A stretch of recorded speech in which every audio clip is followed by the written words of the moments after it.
wants to? Okay. All right, we'll go to our witnesses now, and we'll make sure, maybe one of our staff will make sure that you're all signed in properly. You'll be on our mailing list forever. All right, thank you. Go ahead. Thank you so much for coming. This is our final panel, unless Noah Gottbaum is outside and wants to come in, and we try to have... I'm here for him unless he walks in the door. Okay, fine, fine. And your name is? Susan Crawford, also from District 3. Wonderful. You've come in our office, too. Okay, great. Yes, go ahead. And that'll be our final panel as far as I can see, but we always try to have, room for everyone if we can manage it. Yes, Ryan. Okay, again, thank you for coming. I'm going to try to read my very, well, I scribbled on my script, so here it is. Anyway, my name's Elizabeth Buyas, and I'm a teacher at John Dewey High School. I want to ask that Dewey be given a chance to succeed, and I contend that closing our school under the turnaround model is not the best course of action for our students and for our school.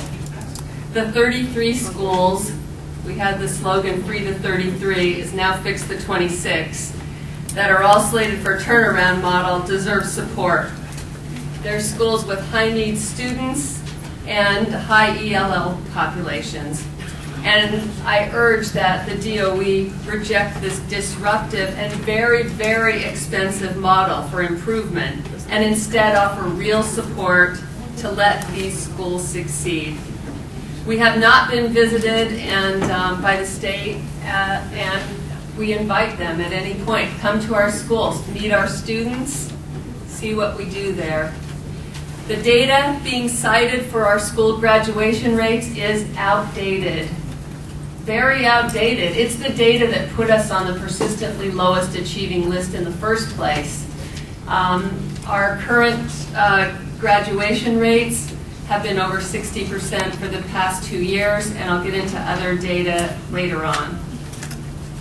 Dewey, named for the innovative educational philosopher, opened in 1969 to serve as a beacon of progressive education. Dewey graduates include judges, actors, artists, firefighters, attorneys, public servants, etc. One of our famous grads is Larry Charles, director of Borat, and Spike Lee also. In 2007, We went to Dewey? yes, He should have came to Cleveland and lived right on Decom Avenue. Even then, we knew they was against us. What can I say? in 2007, just 5 short years ago, Dewey was awarded a silver medal by the U.S. News and World Report. In 2009 and 2010, Dewey was ranked in the top 6% of schools as one of America's best high school according to Newsweek. This was based on, I quote, how hard the staff works to challenge students with advanced placement college level courses and tests.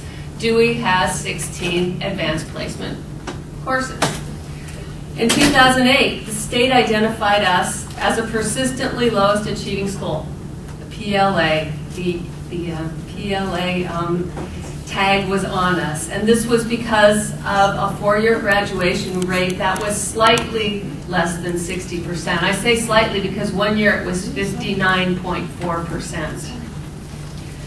Right away, we, as staff, students, parents, and administrators, began working together to make a viable plan for our school, one that addresses the needs of all our students and one that stayed true to the philosophy of John Dewey.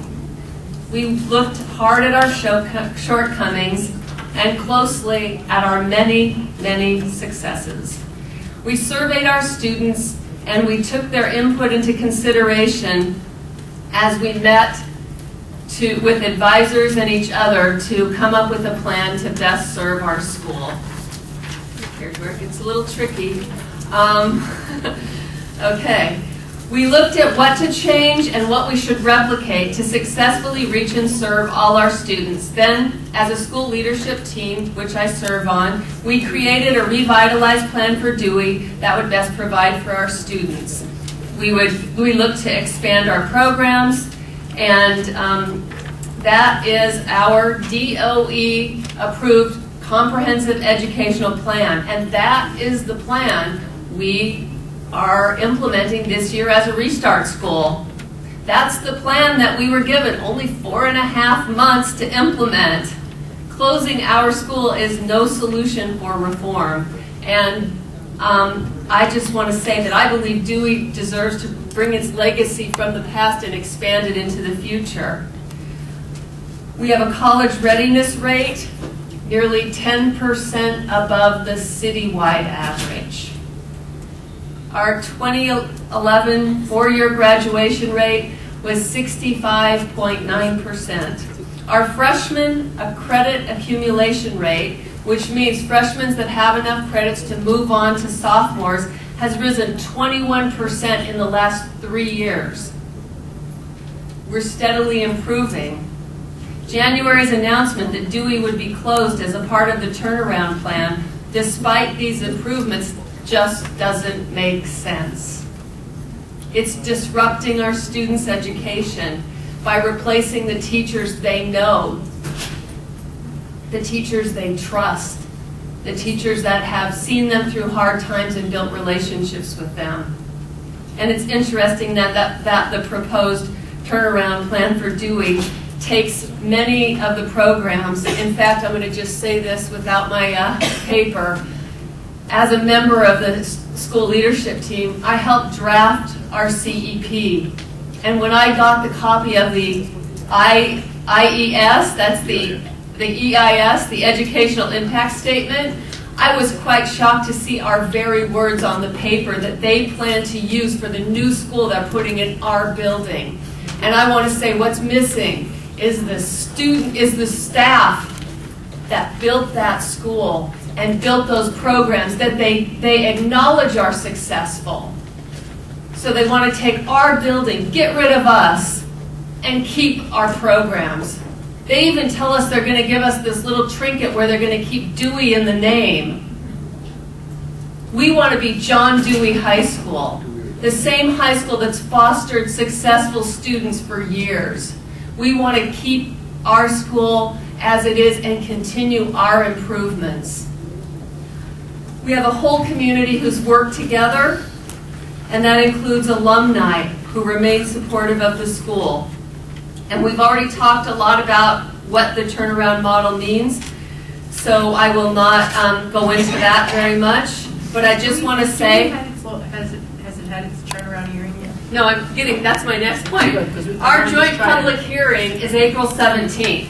And I was under the impression that what is presented at that hearing will be taken into account to come up with a decision about our school. And yet I get this sinking feeling that no matter what our students, parents, and staff say, that the outcome is already decided. The school principal was removed just a week ago? Our principal was removed 2 or 3 weeks ago on a Friday in the morning and escorted out the building in the middle of the Friday, quite suddenly, right after we had a protest and we had 120 people show up at Marty Markowitz's building in Brooklyn.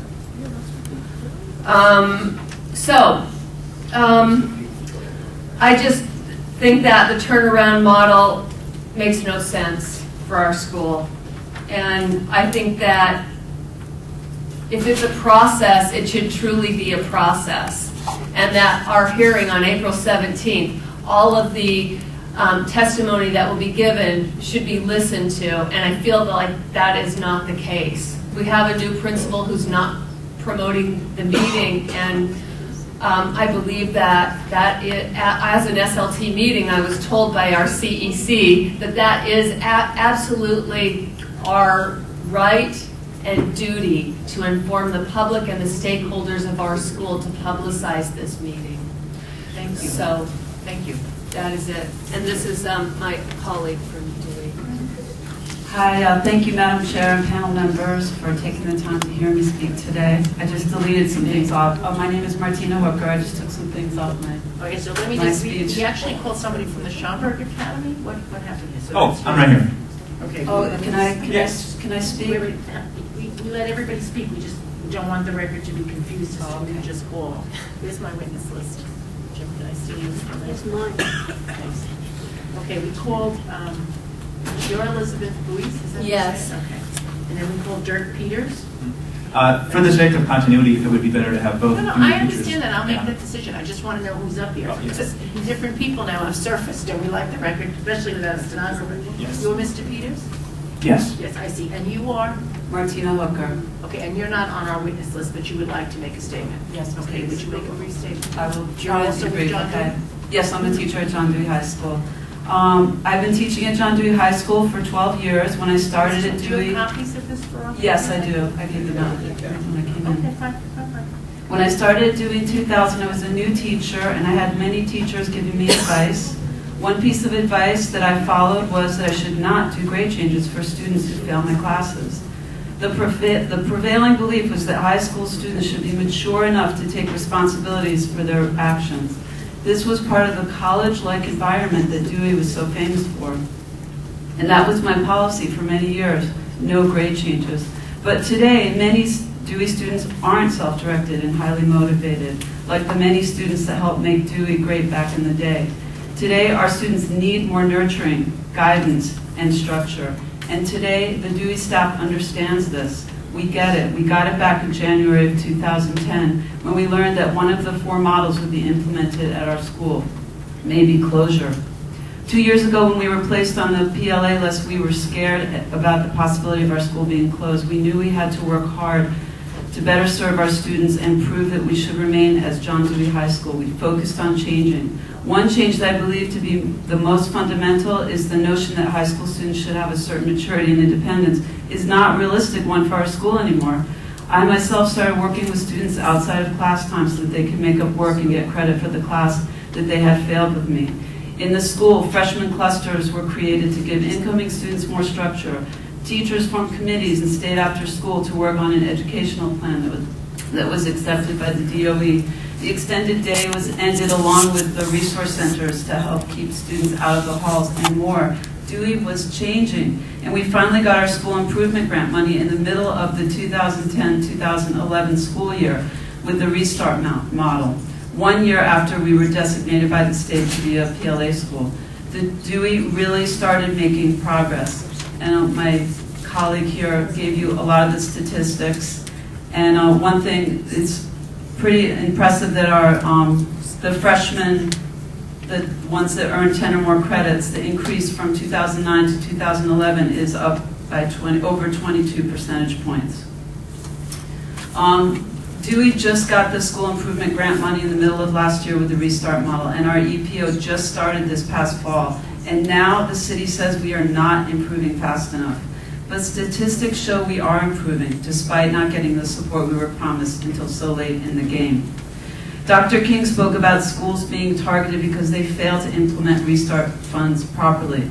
I don't see how we can be deemed a failure so quickly when we got our funds only a year ago. We're just starting to use it. February of last year, we set up night school and Saturday school. This fall, we hired a new dance teacher and got our dance program back. And this February, we eliminated our extended day program and are using SIG money for after-school tutoring. We just began to implement the Restart model. The improvements just began to raise staff morale and school spirit. Our morale was pretty low because we got some pretty negative press several times, and things were really, we were finally feeling like we were on our way out of our slump. What's Dewey's address?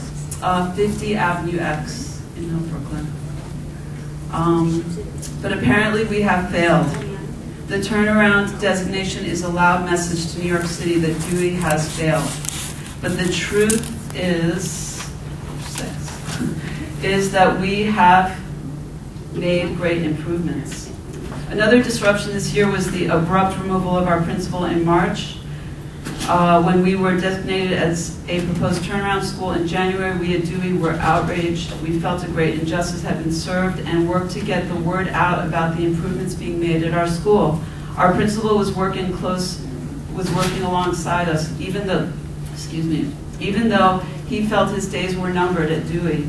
In fact, we all thought that he would have been replaced in the fall of this year, since the state cited in their JIT review our weak administration to be a huge underlying factor in our previously low statistics. Just No, and I need you to kind of wrap up because you really. Yeah, I'm almost done, I'm sorry. Just what is the JIT review? What is that? The JIT, it Another stands for education Joint program. Intervention Team. Team. Joint intervention. Yes. State. Yeah, that's It's a state. team. Right, that's the thing that they've said that they have everybody, they've covered every school in the last 2 years, and you said they weren't there. You said No, that they no, were. the JIT was there. I meant that, that no one has come visited our school to offer support or to see what we do. I mean, they just come and do the JIT review and the quality review. And then just, could you just, either you or the colleague that's reading, could you just, in your definition as a, just, your rank and file teacher at the school, what has that meant for you, the JIT review, the Joint Intervention Team review?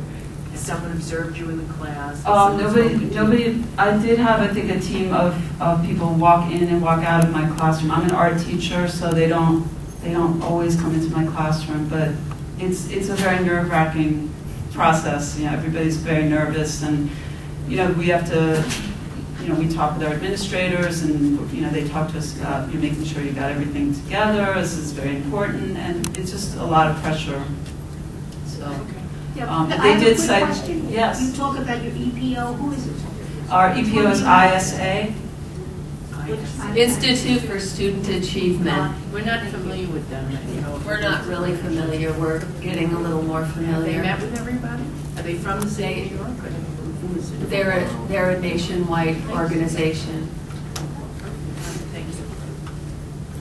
I would also urge you, we were just thinking you might be in Assemblyman Alan Krasny's district. We'll certainly let him know that you were here, and we would suggest that you also speak with your local people so that when your hearing comes up, as we showed up at the local hearings of our schools, you know. I just want to make another note about the JIT. Also, the state said that Dewey has potential for greatness.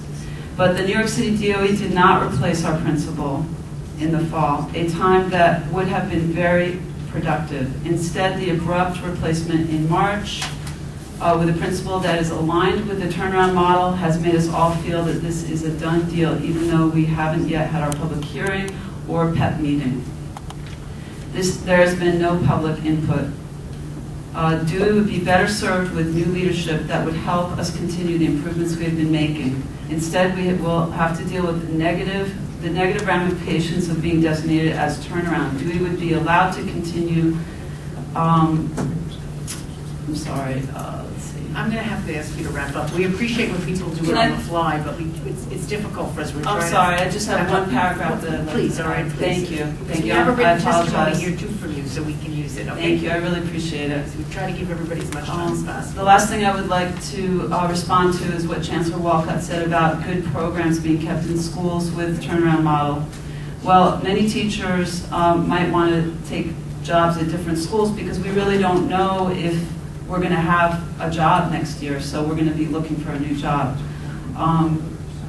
Thank you very much. I'm sorry, and again, because the low student enrollment caused by the negative stigma attached to being closed, the school will have a lower budget, which equals less teachers and less programs. And now, today, I've grown even more concerned about enrollment and keeping programs, now that I hear Mr. Sternberg's statement that students have options to leave. I did not see this in the EIS for the new school that will replace Dewey.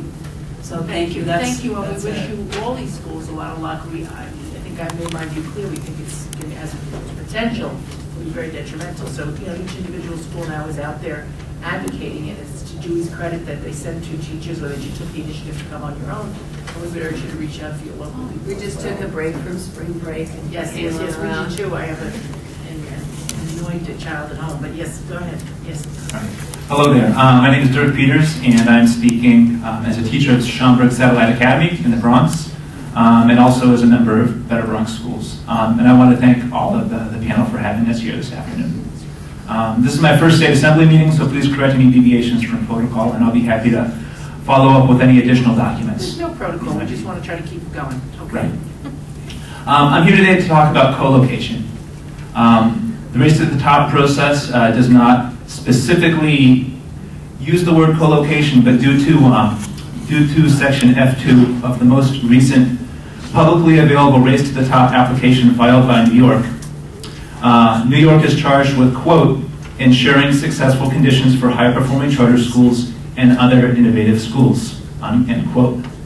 This has resulted in frequent co-location of schools in New York City. And I'd like to speak today on behalf of all the schools who are affected by Race to the Top, who are affected by co-location, because I think the school closure issue dominates, and the co-location issue is just as serious and has a negative educational impact on schools throughout the city.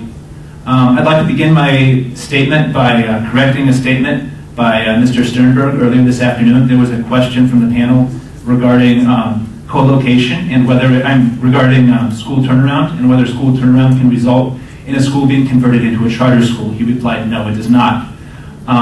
He's correct in that regard, but that statement is misleading because school turnaround often results in school co-location. Familiar here with Assemblyman Vendetto, and thank you for having you here today. At Lehman, of course, there's a school turnaround that's also faced by co-location. This is also true at other schools I know in the Bronx, including Jane Addams High School and Samuel Gompert's. Schaumburg Satellite Academy is not currently faced by school closure, but the co-location is going to greatly have a negative impact on the education of our students. So I'd like to speak to a couple points as quickly as I can. The context of all of my remarks is that this is an important topic for the New York State legislature to look into because we need oversight of this co-location process, and we need oversight of the charter schools, which is not being sufficiently addressed by SUNY and the bodies that grant the charters. And I would like to bring up some compliance with state law, so I believe this is relevant to this state legislative body, and highlight a couple examples of what this looks like in one specific school. So first of all, I'd like to point out, and I'm not a teacher, but I'm not a teacher, but I've had to become a bit of a lawyer to become familiar with these laws, specifically New York State Education Law, Article 56, and I'm going to talk about Section 2852 and how it affects this school, Schaumburg Satellite Academy. So let me give you a brief background. Schaumburg Satellite Academy is a small alternative school in the South Bronx. It exemplifies the negative effect of educational outcomes that occur when charter schools are added to the community at any cost, and under Race to the Top they are added at any cost. In February 2012, the New York City Department of Education released plans detailing the co-location of a new charter school, Rhodes II, with the existing public high school, Schaumburg Satellite Academy. Co-location is the process where a new charter school is added to an existing public school building. The Department of Education's plans contain factual errors regarding the available space in the school building, which are detailed below in the attached documents. The parents, students, and local community unanimously opposed the co-location plan. The co-location was opposed by Rafael Salamanca, manager of Community Board 2, Maria del Carmen Arroyo, city council member. It was opposed by State Assembly member Eric Stevenson, and it was opposed by State Senator Ruben Diaz. On March 21st, 2012, the co-location of the Rhodes II Charter School and Schaumburg Satellite Academy was approved by the city's panel for educational policy in a 9-4 vote.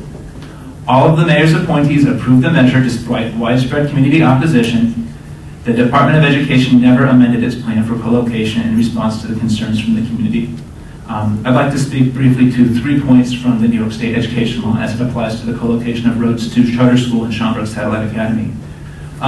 Section 9A of this law states that the state must cease, pardon me. I'm just waving to someone who's sleeping. Pardon me. Section 9A of the Education Law, Article 56, Section 2852, states that new schools must seek to locate charter schools and, quote, consider demand for charter schools by the community, end quote. I'd like to read from the second document, which I've attached briefly. Let me pull that up here. All right. And I'd like to begin with a quote from the Schaumburg Satellite Academy PTA president. She said, Nona Samuels, the Schaumburg PTA president, said, I'm just trying to understand why we are always the last to know when it comes to decisions you make for our children.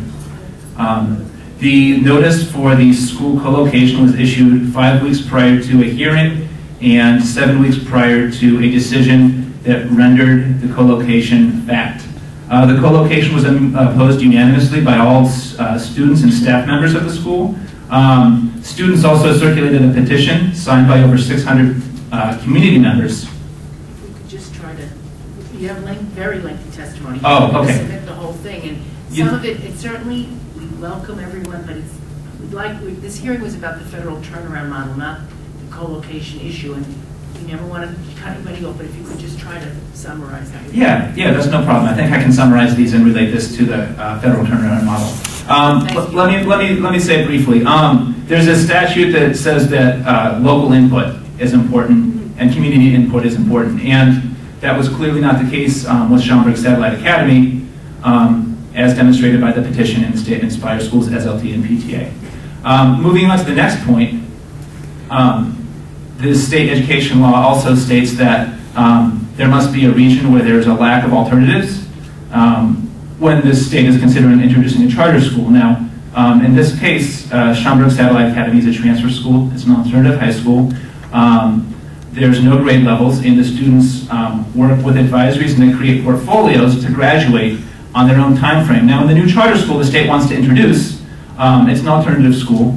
There's no grade levels, and the students work with their advisories to produce portfolios so that they can graduate. The school seems to be nearly based on the existing program, and I speak at the state assembly meeting because the city of New York has been unresponsive to any suggestion that this might be a violation of state law. Now, we submitted documents to SUNY noting this discrepancy, but the overall theme of my statement is that New York State needs additional oversight of New York City because these schools are... And we certainly will transmit that to the state education. I don't know if they still have anyone here, but this hearing is going to be on a website. Right. Everyone can see it.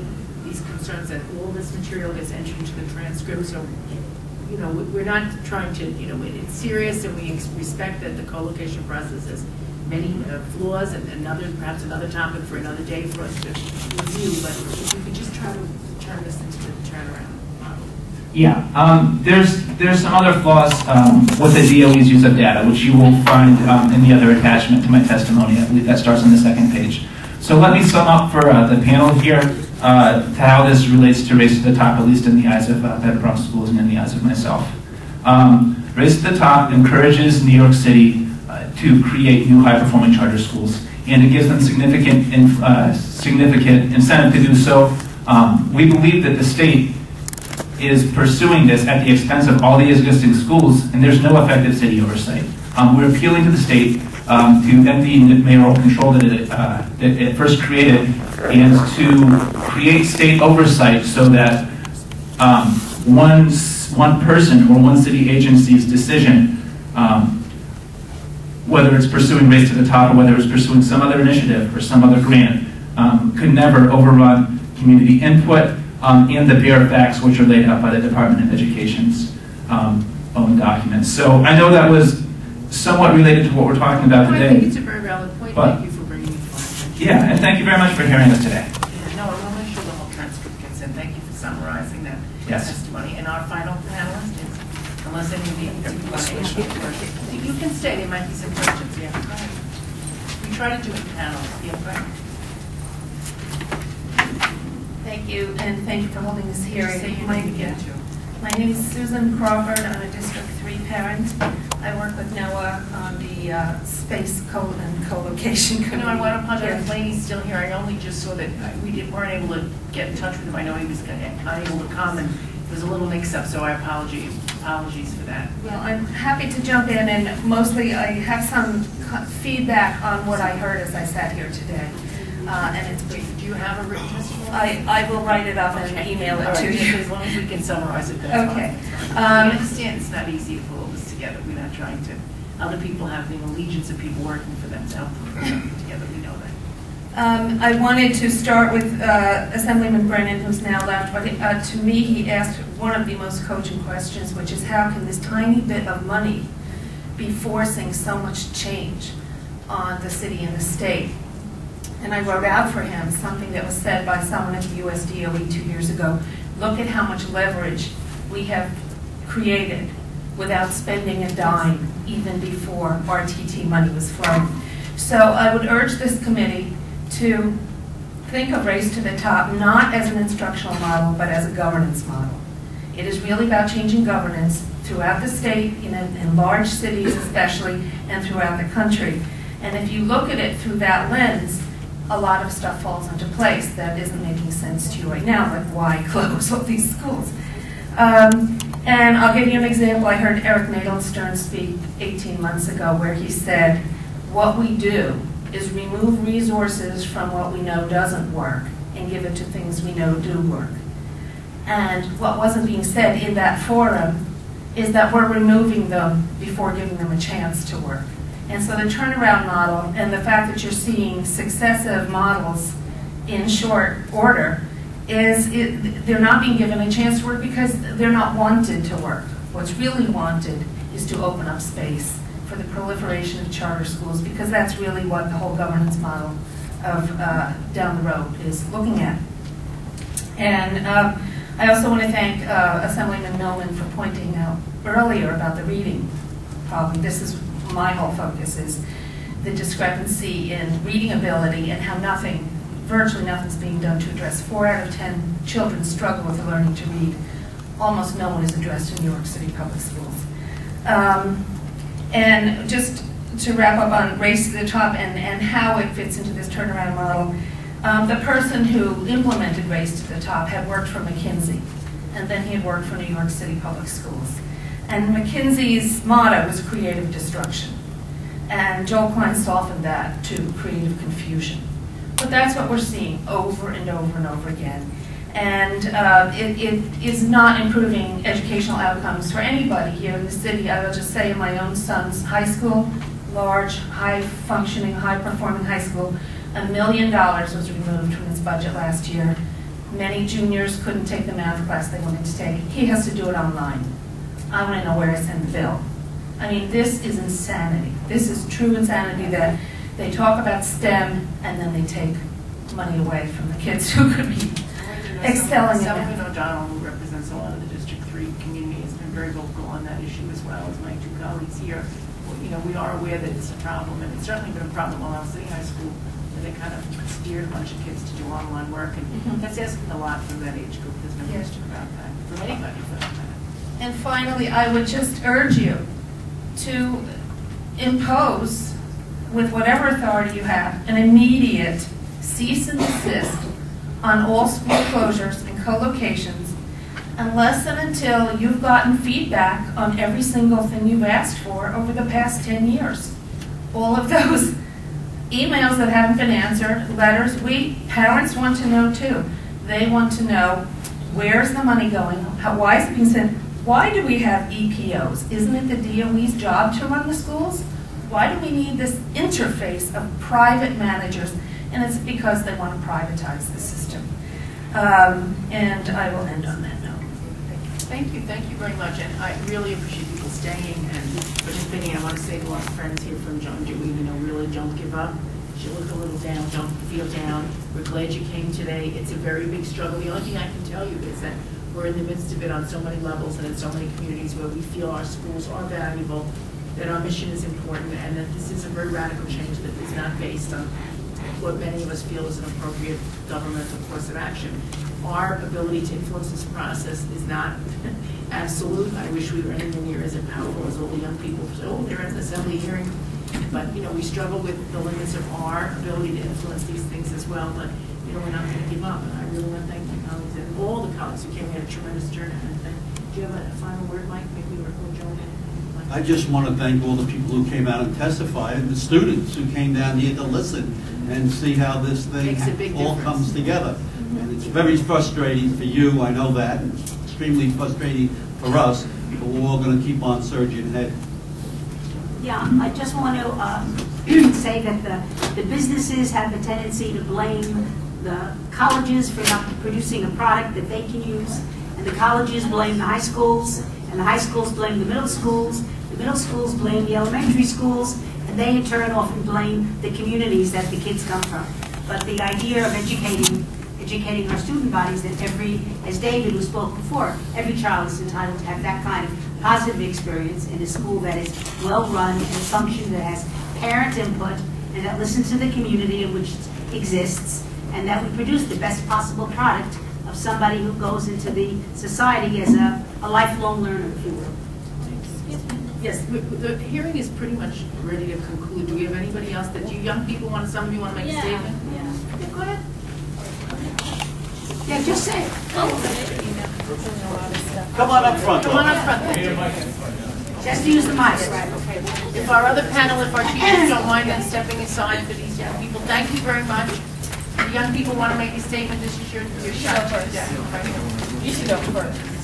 Somebody go. Somebody go. Yeah. We've been here Doesn't make 6, any we're in the difference. 7th hour and my Oh, son is yeah, eighth grade okay. I would waiting say to get something. home. I'll make it quick. Hurry up, someone Alright, starts so- speaking. 2 minutes each, go. So my name is Melvin Heidelberg, and I'm from Herbert Seaman High School. I'm a junior, and I'm currently on the SLT, and I've been on the SLT since freshman year. In October, the New York City.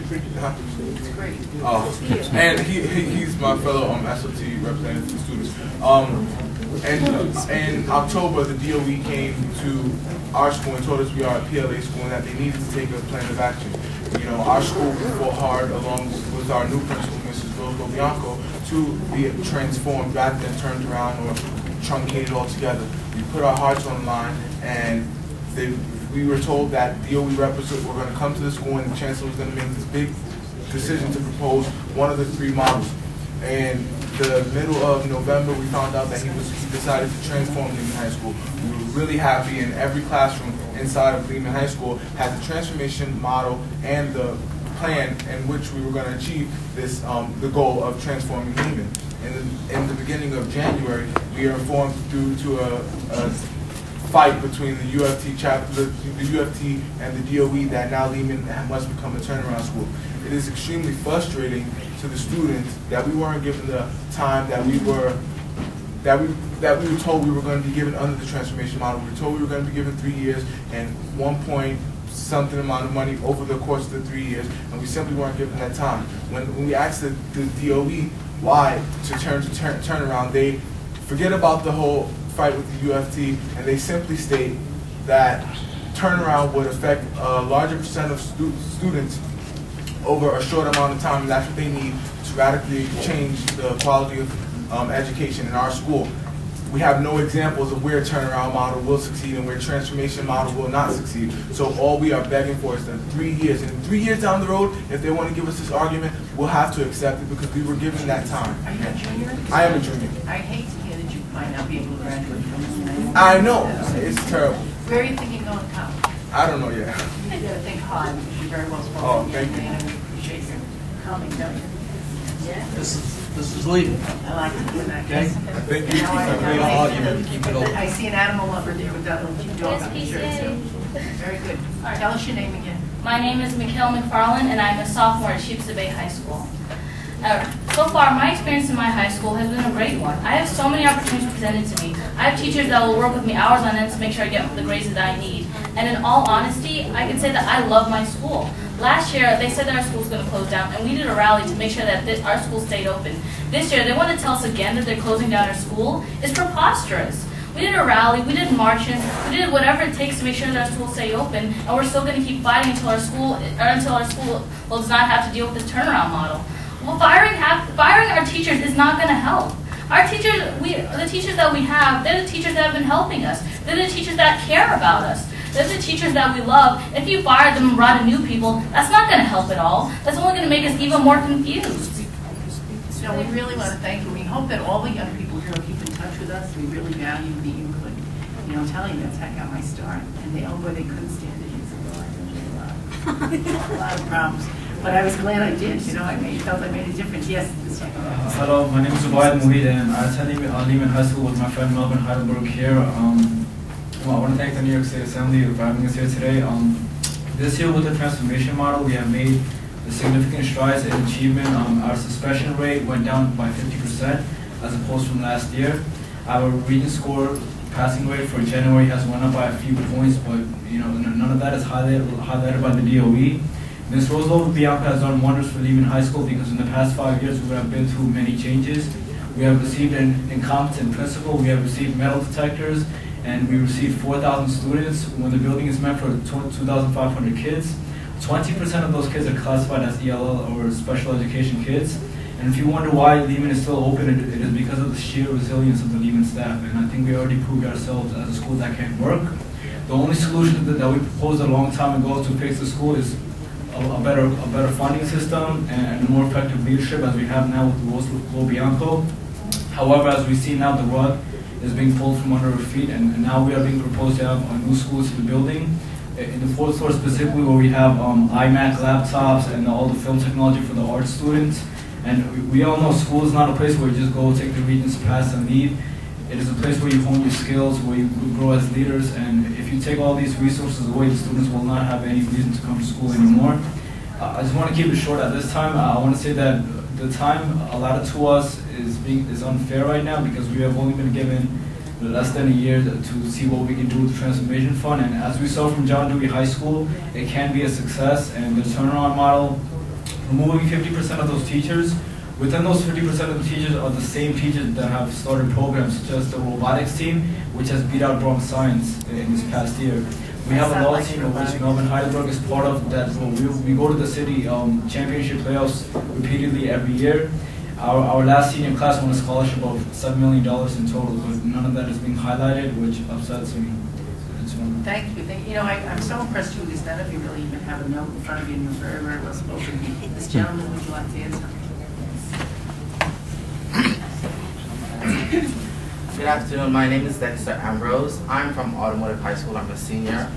This year, my after-school program was yanked from under our whole student body because of the new turnaround model.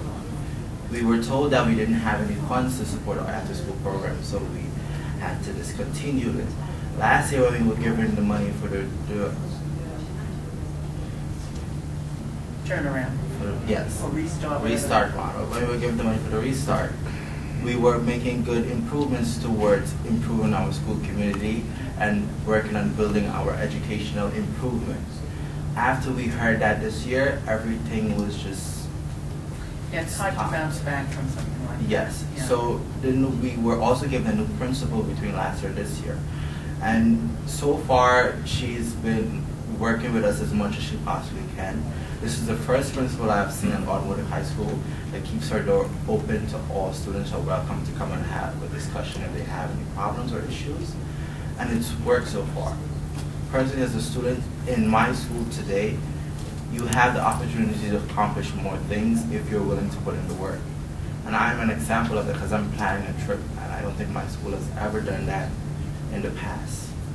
So I know where automotive is. You know, it's right here where I live. Actually, it's in Brooklyn, but it's not far from where I live in Ridgewood. And it has certainly gotten a lot of bad press this year. So I'm very happy to see a student from automotive come and speak well of the school. I want to thank you for being here. Where's your trip? Where are you planning your trip? I'm planning to Six Flags at the end of June. Nice. Okay. Yeah, because for our school to lose half our staff, I don't think it's going to work if that happens. The turnaround model is never going to work if we lose half our staff. Our staff is what makes our school a family. The staff in our school knows how to deal with the kids, how to educate them, what level they're at, and what they need specifically. If you give us new teachers, younger teachers fresh out of college, they wouldn't be able to handle our kids. We have a very challenging school community, but we're willing to work with what we have, and we're willing to improve. We know that it is tough, but we're willing to improve once we're given the chance, and that's what we're not given.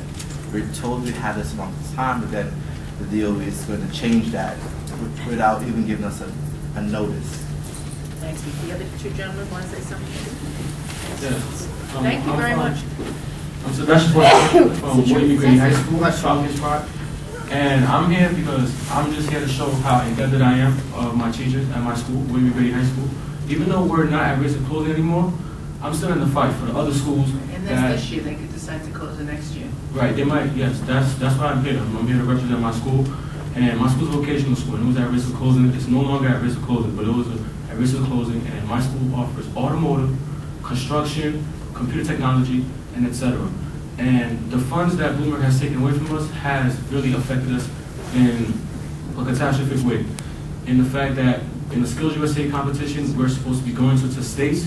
We have to raise money on our own. We don't have funds coming to us. We have to fundraise, and it's very frustrating because we would like to go out there to the states and compete in computer competitions, construction competitions, upstate, and we can't do that because the funds are being taken away from us. And I just came out today just to, just to represent my school and to help the other schools stay open. Because just like I built a relationship with students, with teachers and my coaches on the basketball team, I bet the other schools have built also relationships, and I would like to also preserve their relationships with their Thank you. Thank you very much for coming forward. Thank you. Yeah. Hi, my name is Nate Polite. And, I actually do not attend school, but I'm here today because I believe that Bloomberg's whole plan for this. Where did you graduate from? Oh, I graduated from El Puente Academy for Peace and Justice. I'm pretty sure you guys could have. Yeah. Yes, we'll not follow us. Yeah. I'm just here today because basically we don't support the Bloomberg plan. Something that really got me upset just now is that a lot of people are saying that this plan has not been tested or proved in any type of way. And what I would basically just want to leave you guys with is if a person says they have, like, trying to find the cure for cancer, they're not going to say, hey, I got the cure for cancer without at least trying it out and make sure it works first, right? So, like, how can this plan work? It has no structure. Any type of experiment you do, you have to have some type of a hypothesis where you have an idea, and pretty much that's what we're working off of now. It's just this hypothesis, and we don't know which way it's going to go. And you can't work with that. You have to have some type of structure. Where are you going to school now? Oh, I actually do not attend school We because want of to this. see you get into a very good college and go forward because you're very well spoken. And Thank let you.